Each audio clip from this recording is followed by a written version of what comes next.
Praise the Lord. நம்முடைய கர்த்தரும் இரட்சகருமாகிய இயேசு கிறிஸ்துவின் ஈடு இணையற்ற நாமத்தில் உங்கள் ஒவ்வொருத்தரையும் வாழ்த்துகிறேன். இந்த காலை வேளையிலும் உங்கள் அனைவரையும் இந்த வீடியோ மூலமாக சந்திப்பதிலே நான் மிகுந்த சந்தோஷம் அடைகிறேன். கர்த்தர் கடந்த 8 மாதங்கள், இந்த வருடத்துல 2025 ஆண்டவர் 8 மாதங்கள் நம்ம ஒவ்வொருத்தரையும் எத்தனையோ விதத்துல ஆண்டவர் அற்புதமாக அதிசயமாக நடத்தி வந்திருக்கிறார்.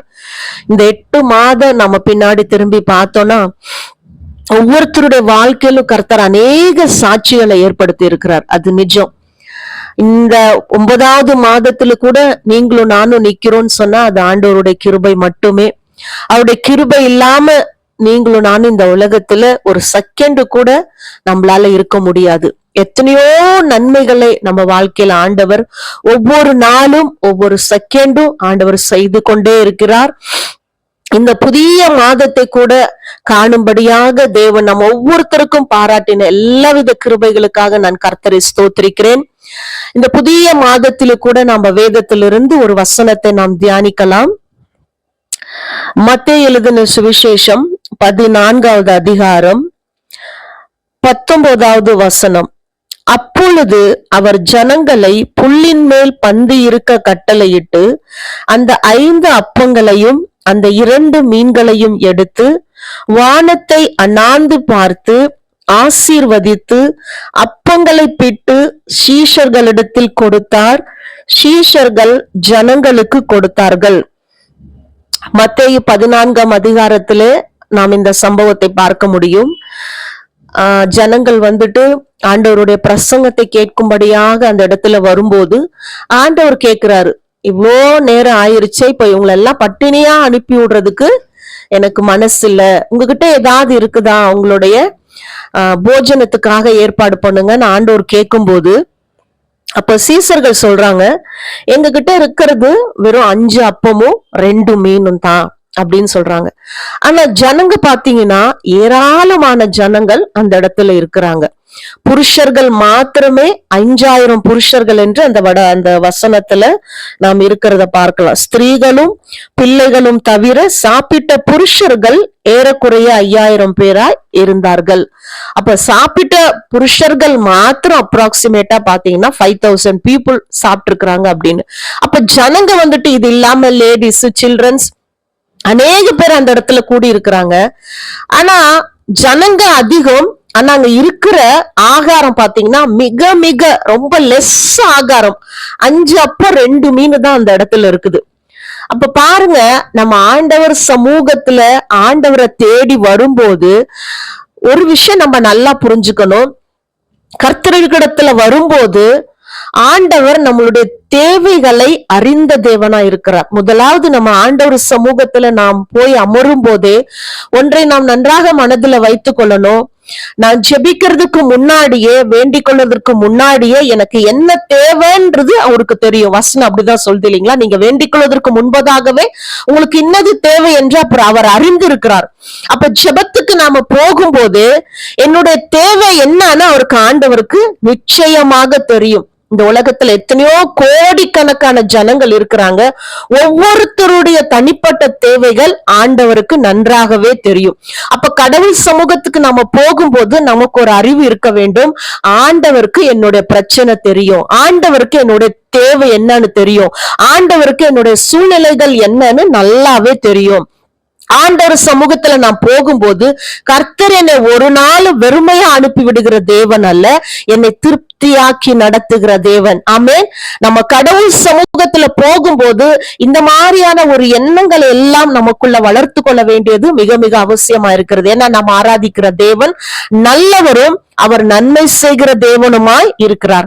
அப்ப இந்த சம்பவத்துல நம்ம பார்க்கும்போது ஜனங்க ஏராளமான பேரா இருக்கிறாங்க. ஆனா போஜனம் பாத்தீங்கன்னா ரொம்ப குறைவான போஜனமா இருக்குது. அப்ப முதலாவது அந்த இடத்துல ஆண்டவர் செய்கிற ஒரு காரியத்தை பாத்தீங்கன்னா, ஆண்டவர் வந்துட்டு அந்த இடத்துல ஐயோ இவ்வளோ ஜனங்க இருக்கிறாங்களே, ஆனா ஆகாரம் பாத்தீங்கன்னா ரொம்ப குறைவா இருக்குது. இதை எப்படி நான் இந்த ஜனங்களுக்கு கொடுக்க முடியும்னு ஆண்டவர் ஒரு இடத்துல கூட முறுமுறுக்கல, சோர்ந்து போகல, அங்க குறை சொல்லல. ஆண்டவர் எந்த சீஷர்களையும் பார்த்து ஆண்டவர் சலிச்சுக்கல, திட்டல, எதுவுமே செய்யல பாருங்க. அப்ப ஆண்டவர் இந்த வசனத்தின் மூலியமாக கர்த்தர் நம்ம ஒவ்வொருத்தருக்கும் ஒரு பாடத்தை கற்றுக் கொடுக்கிறார். அந்த இடத்துல ஆண்டவர் அந்த ஜெபத்தை செய்யாமலேயே கர்த்தர் அந்த ஜனங்களை அவரால போஷிக்க முடியும். ஏன்னா உலகத்தை ஒரு வார்த்தையினால உண்டாக்கின சர்வ வல்லமை உள்ள தேவன். அவர் சொல்ல ஆகும், அவர் கட்டளையிட நிற்கும். அப்படிப்பட்ட தேவன் ஆண்டவரை நம்பி இருக்கிற பிள்ளைகளுக்கு ஒரு பாடத்தை கற்றுக் கொடுக்கிறார் பாருங்க.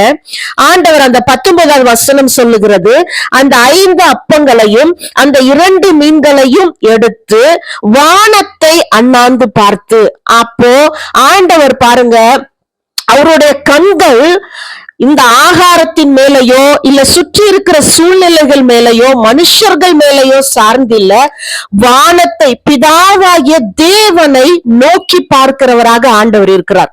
அப்ப ஆண்டவருடைய பிள்ளைகள் நீங்களும் நானும் பாருங்க, நம்ம ஒவ்வொருத்தருக்கும் விசேஷமா இந்த புதிய மாதத்துல அநேக தேவைகள் இருக்கும். நமக்கு குடும்பத்துல, பிள்ளைகளுடைய படிப்புல, வேலையில, சரீர பிரகாரமாக அநேக தேவைகள் நம்ம ஒவ்வொருத்தருக்கும் இருக்கும். தேவையில்லாத மனுஷன் இந்த உலகத்துல யாருமே இல்ல. அப்ப நம்ம சூழ்நிலை பார்க்கிறவங்களா இருக்க கூடாது. குறைவான பணம் தான் என்கிட்ட இருக்குது, தேவை பெரிய தேவை, ஆனா என்கிட்ட இருக்கிற பணம் பாத்தீங்கன்னா ரொம்ப குறைவான பணமா இருக்குது. அப்ப இந்த மாதிரி நம்மளை சுற்றி இருக்கிறதான நெகட்டிவான காரியங்களை நம்ம பார்க்கிறவர்களா இருக்கக்கூடாது. அந்த பிரச்சனைகள் மத்தியிலும், அந்த தேவைகள் மத்தியிலும், அந்த குறைவுகள் மத்தியிலும் நாம் தேவனை நோக்கி பார்க்கிறவர்களாக இருக்க வேண்டும். ஆமென். அதே அடுத்த வசனம் சொல்லுகிறது, ஆசீர்வதித்து இரண்டாவதாக ஆண்டவர் செய்கிறாரு. கொஞ்சம் மீன் தான், 2 மீன் தான், 5 அப்பம் தான். முதலாவது ஆண்டவர் தேவனை நோக்கி பார்க்கிறார், இரண்டாவதாக அதை ஆசீர்வதிக்கிறார். ஆமென். அப்ப உங்க வாழ்க்கையிலோ என் வாழ்க்கையிலோ தேவைகள் அதிகமா இருக்குதா?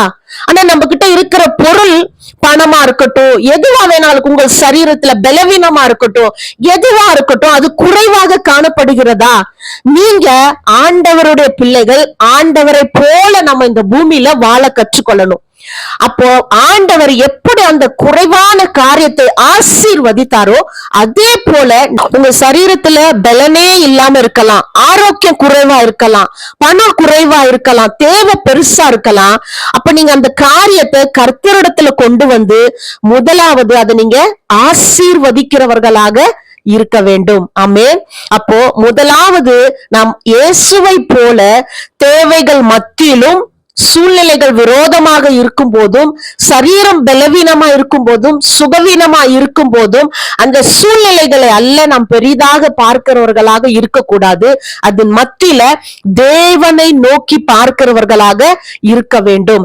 இரண்டாவதாக உங்க கையில என்ன இருக்குதோ, ஐயோ இது வாங்கணும் அது வாங்கணும், பார்த்தா இது பத்தவே பத்தாது, எனக்கு கொஞ்சம் கூட பலனே இல்ல, என் சரீரத்துல எல்லா பக்கமும் ஒரு வியாதியா தான் இருக்குது, எனக்கு சமாதானம் இல்ல, எனக்கு சுகம் இல்ல, எனக்கு நிம்மதி இல்ல, எனக்கு காசு இல்ல, அதுக்கு பணம் இல்ல, இதுக்கு பணம் இல்ல அப்படின்னு அந்த காரியத்தையே எது இல்லையோ அதை மிகைப்படுத்தி அதை குறைவாக பேசுகிறவர்களாக இருக்கக்கூடாது. அப்ப அந்த இடத்துல உங்ககிட்ட என்ன இருக்குதோ அதை ஆண்டவருடைய சமூகத்துல வைத்து அதை ஆசீர்வதிக்க வேண்டும். இயேசுவின் நாமத்தினால இதை நான் ஆசீர்வதிக்கிறேன், இயேசுவின் நாமத்தினால என்னுடைய சரீரத்தை நான் ஆசீர்வதிக்கிறேன், இயேசுவின் நாமத்தினால என்னுடைய குடும்பத்தை நான் ஆசீர்வதிக்கிறேன் என்று ஒவ்வொரு முறையும் நீங்க காலையில எழுந்த உடனே உங்க வாயிலிருந்து புறப்படுற வார்த்தை ஆசீர்வாதம், ஆசீர்வாதம், ஆசீர்வாதமா இருக்க வேண்டும். அதே இன்னொரு இடத்துலயும் பாருங்க, அடுத்த இடத்துலயும் ஒரு இடத்துல ஆண்டவர் பிரசங்கம் பண்ணி கொண்டு இருக்கும் போது மறுபடியும் அங்க ஜனங்கள் வசனத்தை கேட்டுட்டு திரும்பி பட்டினியா போறாங்களேன்னு சொல்லி மறுபடியும் அதே சம்பவம் இன்னொரு இடத்துல நடக்குது. அந்த மத்தேயு எழுதின சுவிசேஷத்துல எழுதப்பட்டிருக்கிறது. மத்தேயு 15வது அதிகாரம் 34வது வசனம். அதற்கு இயேசு, உங்களிடத்தில் எத்தனை அப்பங்கள் உண்டு என்று கேட்டார். அவர்கள் 7 அப்பங்களும் சில சிறு மீன்களும் உண்டு என்றார்கள். அப்பொழுது அவர் ஜனங்களை தரையில் பந்தி இருக்க கட்டளையிட்டு அந்த 7 அப்பங்களையும் அந்த மீன்களையும் எடுத்து ஸ்தோத்திரம் பண்ணி ஹல்லேலூயா. ஆண்டவர் பாருங்க, நம்ம அதுக்கு முன்னாடி அதிகாரத்துல நம்ம படிக்கும் போது ஆண்டவர் வானத்தை அண்ணாந்து பார்த்தார், ஆண்டவர் அந்த மீனையும் அந்த அப்பத்தையும் ஆசீர்வதித்தார். இந்த அதிகாரத்துல பார்க்கும்போது ஆண்டவர் அந்த அப்பத்தையும் அந்த மீனை எடுத்து ஸ்தோத்திரம் பண்ணி, ஆண்டவருக்கு பாருங்க பிதாவாகிய தேவன் மேல எத்தனை ஒரு நம்பிக்கை, ஒரு விசுவாசம். ஜனங்கள் ஏராளமான பேரா இருக்கிறாங்க, ஆனா இருக்கிற பொருள் ஆகாரம் பாத்தீங்கன்னா ரொம்ப குறைவான ஆகாரமா இருக்குது. அப்ப ஜனங்க எத்தனை பேர் சாப்பிட்டாங்கன்னா கிட்டத்தட்ட எல்லாரும் சாப்பிட்டு திருப்தி அடைந்தார்கள். மீதியான துணிக்கைகளை 7 கூடை நிறைய எடுத்தார்கள். ஸ்திரீகளும் பிள்ளைகளும் தவிர சாப்பிட்ட புருஷர் 4000 பேராய் இருந்தார்கள். முந்தின அதிகாரத்துல நம்ம பார்க்கும்போது சாப்பிட்ட புருஷர்கள் 5000 பேராய் இருந்தார்கள். இந்த அதிகாரத்துல நம்ம பார்க்கும்போது சாப்பிட்ட புருஷர்கள் 4000 பேராய் இருந்தார்கள். ஆண்டவருக்கு நல்லா தெரியும், நான் பிதாவை நோக்கி ஜெபம் பண்ணும்போது, ஆண்டவர்கிட்ட என்னுடைய ஜெபத்தை நான் ஏறெடுக்கும் போது சூழ்நிலையை பார்க்காம, பிரச்சனையை பார்க்காம, தேவையை பார்க்காம நான் தேவனை நோக்கி நன்றி நிறைந்த உள்ளத்தோடு ஆண்டவருக்கு நான் ஸ்தோத்திரம் பண்ணி அதை நான் ஆசீர்வதிக்கும் போது கர்த்தர் நிச்சயமா அந்த காரியத்தை எனக்கு ஆசீர்வதித்து தருவார் என்று ஆண்டவருக்கு பிதாவாகிய தேவன் மேல அப்படிப்பட்ட அசைக்க முடியாத ஒரு நம்பிக்கை, விசுவாசம். அப்ப ஆண்டவருடைய பிள்ளைகளாகிய உங்களுக்கும் எனக்கும் ஆண்டவரை போல ஒரு அசைக்க முடியாத நம்பிக்கையும் விசுவாசமும் இருக்கணும். இந்த செப்டம்பர் மாதத்துல கூட வந்து நிற்கிற முதலாவது நாளில, இந்த நாளில நாம வந்து நிற்கிறோம். அப்ப பாருங்க, உங்க ஒவ்வொருத்தருக்கும் அநேக தேவைகள் இருக்கும், கண்டிப்பா இருக்கும். பிள்ளைகளுக்கு படிப்புக்கான தேவைகள் இருக்கும், உங்க சரீரத்துல சுகத்துக்கான தேவைகள் இருக்கும், குடும்பத்துல தேவைகள் இருக்கும், தனிப்பட்ட தேவைகள் இருக்கும், வேலை செய்யற இடத்துல தேவைகள் இருக்கும், தொழில தேவைகள் இருக்கும், அநேக காரியங்களை நீங்க கடந்து வரலாம். அப்ப இந்த மாதத்தின் முதலாவது நாளில வந்து நிற்கிற நீங்களும் நானும் செய்ய வேண்டிய காரியம், உங்க பிரச்சனையின் மத்தியில, தேவைகள் மத்தியில, சூழ்நிலைகள் எதிராக இருக்கும் போது தேவனை நோக்கி பார்க்கிறவர்களாக இருக்க வேண்டும். என்ன உங்ககிட்ட இருக்குதோ அதை இயேசுவின் நாமத்தினாலே ஆசீர்வதிக்கிறேன் என்று சொல்ல வேண்டும். உங்க சரீரத்தை ஒவ்வொரு நாள் காலையில எழுந்த உடனே சொல்லுங்க, ஆண்டவரே என்னுடைய சரீரத்தை நான் ஆசீர்வதிக்கிறேன், ஆண்டவரே என்னுடைய குடும்பத்தை நான் ஆசீர்வதிக்கிறேன், என் பிள்ளைகளை ஆசீர்வதிக்கிறேன், என் படிப்பை ஆசீர்வதிக்கிறேன், என் தொழிலை ஆசீர்வதிக்கிறேன், வேலை ஆசீர்வதிக்கிறேன் என்று ஒவ்வொரு தடவையும் உங்க வாயிலிருந்து ஆசீர்வாதம் ஆசீர்வாதம் புறப்பட்டு வரணும். அடுத்ததாக ஆண்டவர் ஸ்தோத்திரம் பண்ணார் என்று சொல்லப்பட்டிருக்கிறது. அப்ப ஒவ்வொரு முறையும் ஆண்டவரே இது சந்திக்கப்பட்டதுக்காக ஸ்தோத்திரம் ஆண்டவரே, ஆண்டவரே இந்த காரியத்தை எனக்கு ஜெயமாய் நடத்தினதுக்காக ஸ்தோத்திரம் ஆண்டவரே, எனக்கு சுகத்தை கொடுத்ததுக்காக நன்றி ஆண்டவரே.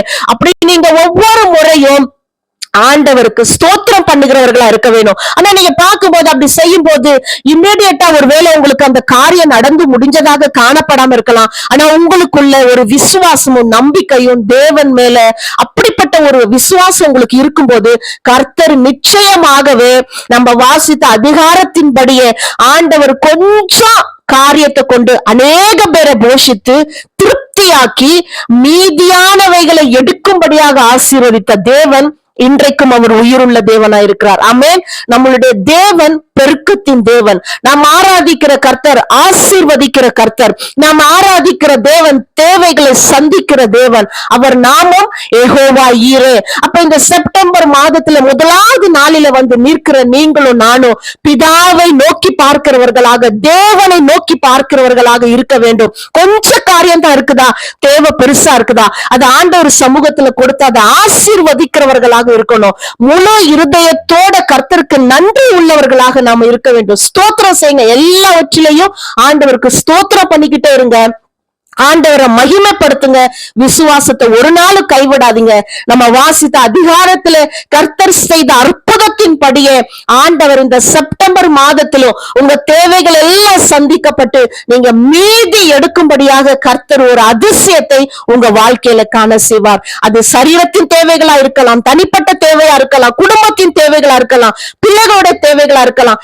எந்த காரியமா இருந்தாலும் கர்த்தர் உங்களுக்கு மீதம் எடுக்கத்தக்க அளவுக்கு உங்களை ஆசீர்வதிப்பாராக. ஆமென். இந்த வசனத்தையும் படியே கர்த்தர் உங்கள் ஒவ்வொருத்தரையும் ஆசீர்வதிக்கும்படியாக நான் ஜெபிக்கிறேன். நாம் எல்லாரும் கண்களை மூடி ஜெபம் செய்வோம். எங்களை அதிகமாய் நேசிக்கிற எங்கள் நல்ல ஆண்டவரே, கர்த்தராகிய இயேசு கிறிஸ்துவின் வல்லமையுள்ள நாமத்திலே தகப்பனே, இந்த காலை வேளையில உங்க சமூகத்துல வருகிறோம் ஆண்டவரே. அப்பா தகப்பனே, இந்த வருடத்துல 8 மாதங்கள் உங்க பிள்ளைகள் ஒவ்வொருத்தரையும் நீங்க அற்புதமாய் அதிசயமாய் நடத்தி வந்த எல்லாவித கிருபைகளுக்காக ஸ்தோத்திரம் ஆண்டவரே. எத்தனை நன்மைகளை உங்க பிள்ளைகளுடைய வாழ்க்கையில நீங்க செய்திருக்கிறீங்க ஆண்டவரே. அப்பா, தேவன் அருளிய சொல்லி முடியாத ஈவுகளுக்காக நாங்கள் நன்றி செலுத்துகிறோம் தகப்பனே. அப்பா, இந்த புதிய மாதத்தை கூட காணும்படியாக உங்க பிள்ளைகள் ஒவ்வொருத்தருக்கும் நீங்க பாராட்டி இருக்கிற எல்லாவித கிருபைகளுக்காக உமக்கு ஸ்தோத்திரங்களை நன்றிகளை ஏறெடுக்கிறோம் ஆண்டவரே. அப்பா, இந்த செப்டம்பர் மாதத்தை ஆண்டவரே காணும்படியாக நீர் கிருபை பாராட்டி இருக்கிற ஒவ்வொரு பிள்ளைகளுடைய வாழ்க்கையிலும் கர்த்தாவே, அவங்க கையில் இருக்கிற பணங்கள் குறைவா இருக்கலாம் சுவாமி, ஆனாலும் ஆண்டவரே நாங்கள் ஜீவனுள்ள தேவனை நோக்கி பார்க்கிறோம். 5 அப்பத்தையும் 2 மீனையும் ஆசீர்வதித்து ஆண்டவரே மீதியானவைகளை 12 கோடைகள் நிறைய நிரப்பத்தக்கதாக ஆசீர்வதித்த தேவன் தகப்பனே, உங்க பிள்ளைகளை நீங்க அப்படியாக ஆசீர்வதித்து மீதம் எடுக்கத்தக்கனுக்கு நீங்க பெருக செய்யும்படியாக நாங்கள் செபிக்கிறோம் கர்த்தாவே. சரீரத்துல பலவீனங்கள் இருக்கலாம், சுகவீனங்கள் இருக்கலாம். இயேசுவின் நாமத்துல இப்பொழுதே எல்லா பலவீனங்கள் சுகவீனங்கள் நீங்கி போகட்டும் ஆண்டவரே.